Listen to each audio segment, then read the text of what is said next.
Imagine an enemy so cunning, so variable, that for centuries it completely baffled the greatest medical minds.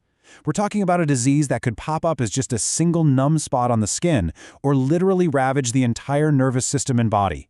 How do you even begin to fight an enemy that constantly changes its face like that?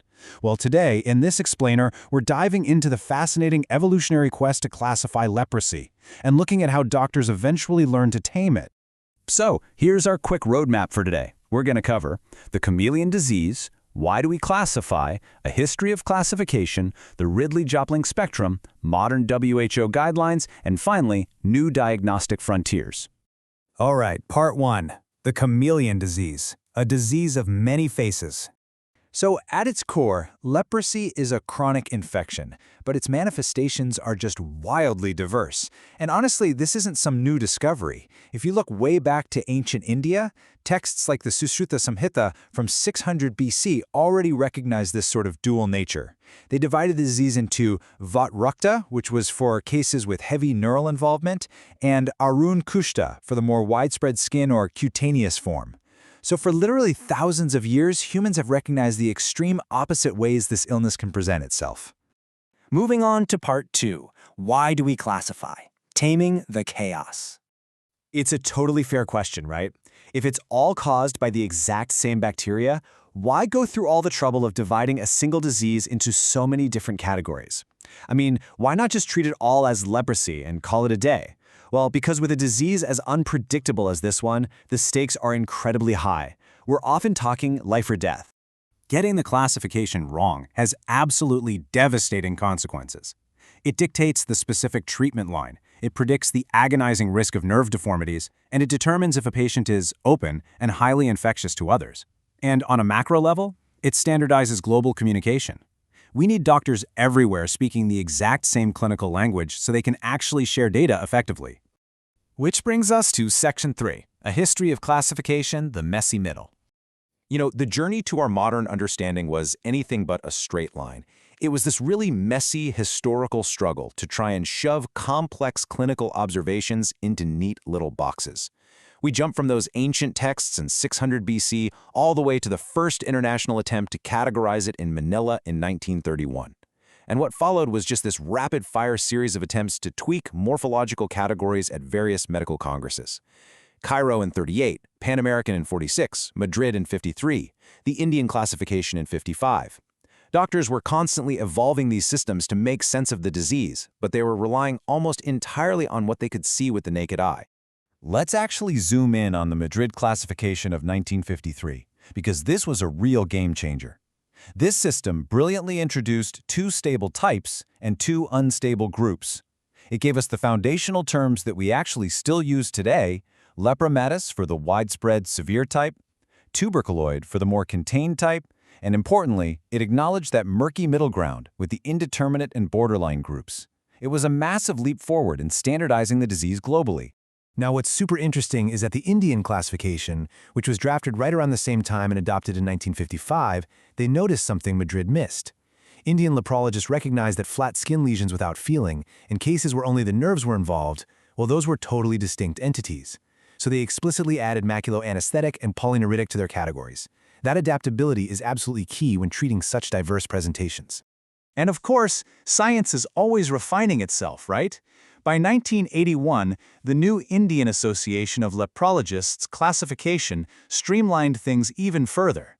They realized that the maculoanesthetic form could actually just be merged with tuberculoid leprosy.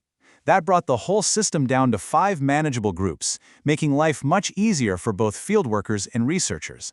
Section 4, the Ridley-Jopling spectrum. This is the paradigm shift.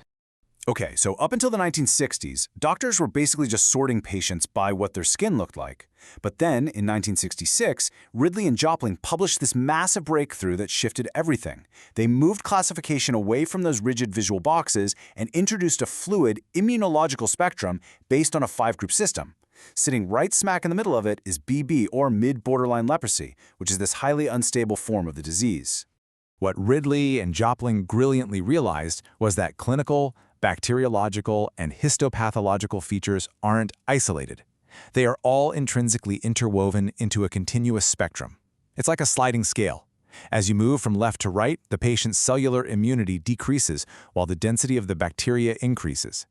Patients can literally upgrade or downgrade along this spectrum, depending entirely on their immune response. To really anchor this in our minds, let's starkly contrast the two absolute extreme poles. On one side, you have the TT, or tuberculoid pole. Here, the body has high cell-mediated immunity. The immune system is fighting back hard, keeping the bacterial density very low. On the total opposite end is the LL, or Lepromatous pole. Here, the immune system has virtually given up. Immunity is incredibly low and bacterial density is exceptionally high. It's just a fascinating look at how the human body battles this bacteria. Section 5. Modern WHO Guidelines. The Pragmatic Present. Now, while the Ridley-Jopling spectrum is an absolute masterpiece of immunological science, the reality out in the field is, well, it's different. Complex immunology has to be translated into simple, actionable rules for health workers. So for global control programs back in 1988, the World Health Organization simplified the whole shebang into two main buckets based entirely on skin smears. You had Paucibacillary, or PB, for smear-negative cases, and Multibacillary, or MB, for smear-positive cases. But think about it. What if you don't even have access to a lab to do a skin smear? To make things workable in remote clinics, the WHO updated their guidelines in 1998 to rely simply on counting skin lesions. Skin smears definitely remain the gold standard if you have them, but just counting lesions allowed for rapid, life-saving triage anywhere in the world. So let's distill these universal WHO rules, because they are critical. If a patient has 1 to 5 skin lesions, they're classified as Paucibacillary, or PB. If they have 6 or more skin lesions, they are Multibacillary, MB. And here's the kicker. If there is any positive skin smear, they automatically jump up to MB. These rules are what dictate treatment today, preventing the absolute nightmare scenario of undertreatment, which can lead to relapse and drug-resistant bacteria. Let's see how this builds. Looking at the 2009 National Leprosy Eradication Program guidelines in India, they smartly added peripheral nerve involvement into the equation. Why? Because pure neuritic leprosy makes up about 4 to 5% of cases in India. Relying just on skin lesions would mean missing some really dangerous infections. So now, if a patient has more than one nerve involved, they're classified as MB, ensuring they get the comprehensive, heavier treatment they need. Finally, Section 6. New diagnostic frontiers beyond the naked eye.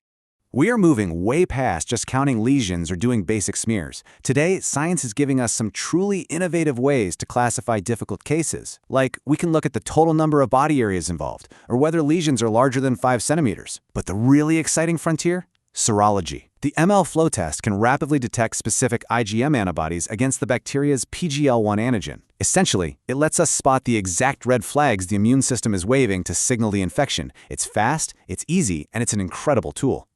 Even more advanced than that is testing specific cytokine profiles, basically the chemical messengers of the immune system.